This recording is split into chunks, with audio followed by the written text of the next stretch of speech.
what else are you itching to know? Tell me then.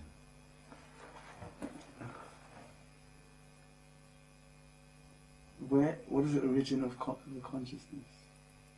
Where is the origin of consciousness? Yes.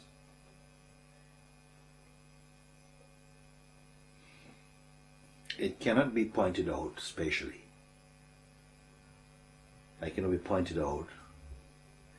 Again, this points back to you. You are the origin of the consciousness, because it is you who will and are seeing. You are the one in whom the consciousness is being perceived, and the functioning of consciousness is being perceived. And the consciousness in its manifestation as I, me, and as I am is also perceived. So therefore, you being the witness of that, you must be that within which or out of which consciousness is coming, manifesting. But not you personally. Huh? Because you already started off that you personally is only a thought. That's absolutely crystal clear. Okay, so you impersonally is what? So then you say you impersonally must be consciousness. Then you ask, is that it?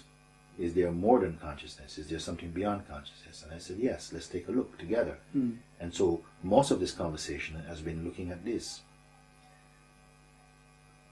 Just to prove, not that we can go beyond consciousness spatially and keep on traveling into some time and space.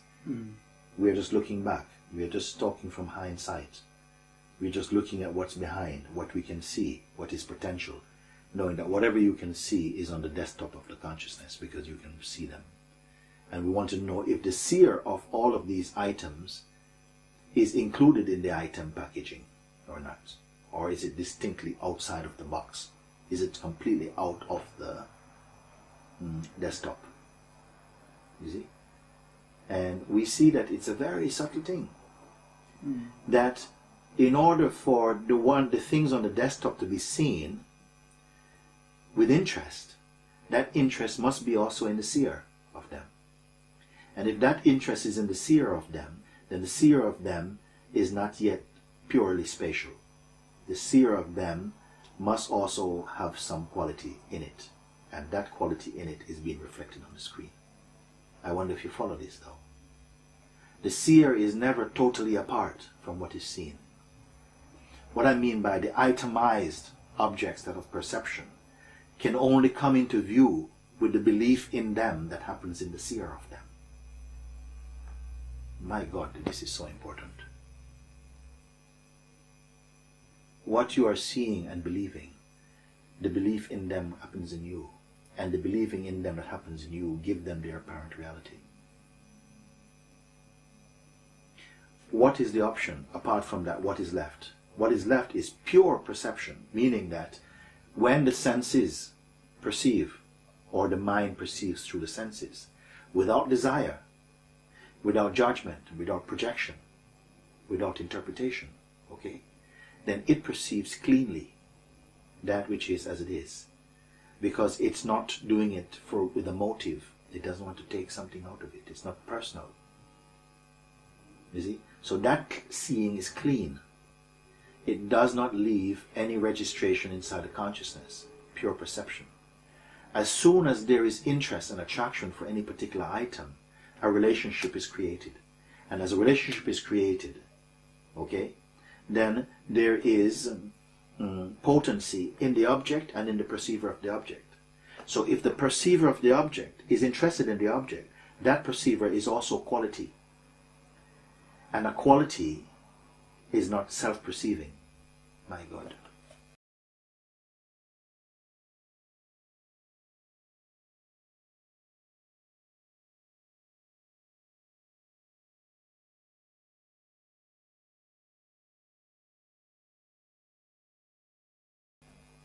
Let me finish.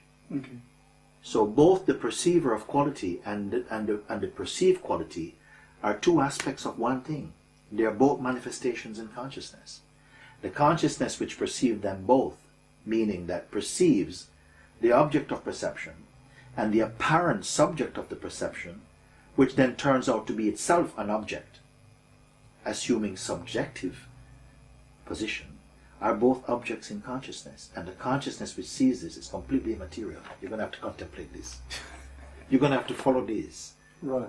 This recording, you must watch it again and again until this becomes clear for you. When one sees in the way that I'm saying, then the world does not stick to you. Everything is available, but nothing is burdening you down.